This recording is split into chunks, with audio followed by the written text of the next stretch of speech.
আসসালামু আলাইকুম দর্শক, আপনারা দেখতে পাচ্ছেন যে আমি আমার আম বাগানের মধ্যে আছি।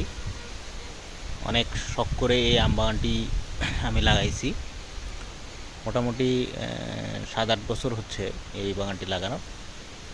তো এই বাগান থেকে আসলে আমি সেভাবে রিটার্ন পাচ্ছি না বলে বাগানটা আমি কেটে ফেলতেছি। কেটে ফেলার পরে এই জায়গায় রবি শস্য চাষ হবে। তো আপনারা ইতিমধ্যে দেখতে পাচ্ছেন যে আমার পিছনে বেশ কিছু গাছ আমি কেটে ফেলছি, এবং সামনেও আপনি দেখতে পাচ্ছেন আমি গ্যাপে গ্যাপে কিছু গাছ কেটে ফেলছি।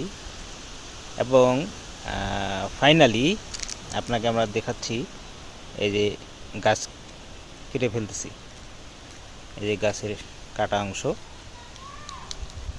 কেটে ফেলতে দিচ্ছি।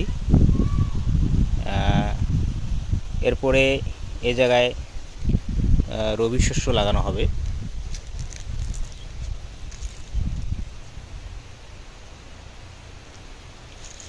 আসলে বাগানটিতে সেই ধরনের রিটার্ন আসতেছিল না, মানে গাছে প্রচুর রোগ, ঠিকমতো পরিচর্যা প্লাস প্রপার দাম ফলের না পাওয়ার কারণে বাগানটি কেটে ফেলে দিচ্ছি। এরপরে এই ক্ষেতের মধ্যে রবি শস্য চাষ করা হবে।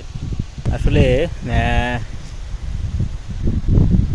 কৃষকের জীবন এরকমই হয়, মানে কোনো একটা ফসল লাগানোর পরে যখন সেটার আসলে দাম পাওয়া যায় না, তখন দেখা গেল যে ক্ষেতের মধ্যেই ফসলকে কৃষকরা নষ্ট করে ফেলে। তো আসলে এটা নতুন কিছু না, এরকম কৃষকরা প্রতিনিয়ত করে। যেমন এইবার ভুট্টার ক্ষেতের অবস্থা হয়েছিল এরকম, মানে ভুট্টা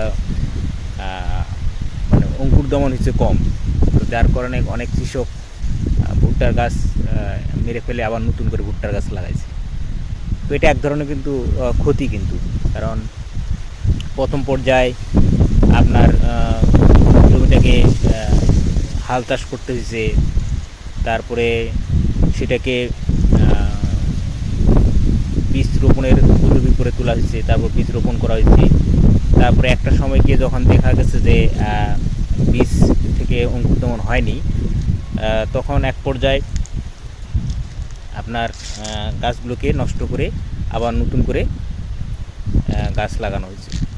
তো সেরকমই মানে কমার্শিয়াল ওয়েতে আমি এই বাগানটি লাগাইছিলাম। তো মোটামুটি 150-200 গাছ হবে, 200 আমের গাছ আমি লাগাইছি। তো ভাবছিলাম যে এখান থেকে একটা ভালো রিটার্ন পাবো।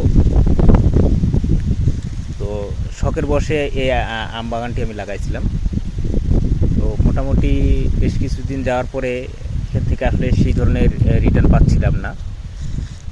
পক্ষান্তরে পরিচর্যা করতে গিয়ে যে ব্যয়টা হচ্ছে, সেটা প্লাস আম বিক্রির ফলে যে ইনকামটা, সেটার সাথে আসলে টালি মিলে দেখা যাচ্ছে যে মানে লাভের চেয়ে ক্ষতির সংখ্যাটা আর কি বেশি। তো যার কারণে বাগানটি কেটে ফেলতেছি। তো একদিক দিয়ে খারাপ লাগতেছে, কারণ আসলে নিজের হাতে লাগাইছি আর কি গাছগুলো, মানে নার্সারি থেকে কিনে নিয়ে আসছি। কিনে নিয়ে আসার পরে সেই গাছগুলোকে রোপণ করছি। মোটামুটি এই পর্যন্ত আসতে পরিচর্যা করছি, কিন্তু এখন আসলে ফলের জন্য যে পরিচর্যাটা করার দরকার, সেইটা মানে আমার পক্ষে সম্ভব হচ্ছে না। কারণ এটার স্প্রে করা, ঠিক আছে, তারপরে গোড়ায় পর্যাপ্ত পানি দেওয়া, সার দেওয়া, তো সেক্ষেত্রে আসলে লেবার নিতে হয়। তো লেবার কস্ট যে হারে বর্তমান লেবার কস্ট বেড়ে গেছে, তো সে হারে আসলে আমের দাম আসলে ওইভাবে নাই। কারণ আমাদের এখানে কাঁচা আমের দাম 300-400। তো সেক্ষেত্রে একেবারেই লস বলতে গেলে। আর পাকার ক্ষেত্রে আসলে আমার বাড়ি থেকে বাগানটা 2 কিলোমিটার দূরে হওয়ার কারণে আসলে পাকা আম আর কি গাছের মধ্যে থাকে না আর কি, সেগুলো বিভিন্নভাবে বাচ্চারা খেয়ে ফেলে আর কি। যার কারণে পাকা পর্যন্ত অপেক্ষা করা সম্ভব হয় না, মূলত কাঁচা দিয়ে বিক্রি করতে হয়। কাঁচা দিয়ে বিক্রি করার ক্ষেত্রে প্লাস মাইনাস করে আমি যেটা দেখছি সেটা আসলে মানে আমার জায়গা থেকে এটা লাভজনক না, তো যার কারণে কেটে ফেলতেছি।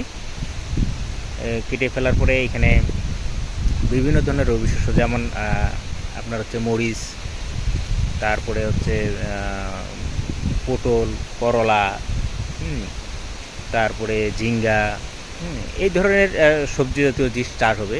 তারপরে আপনার হচ্ছে পেঁয়াজ, রসুন, এগুলো মূলত চাষ হবে।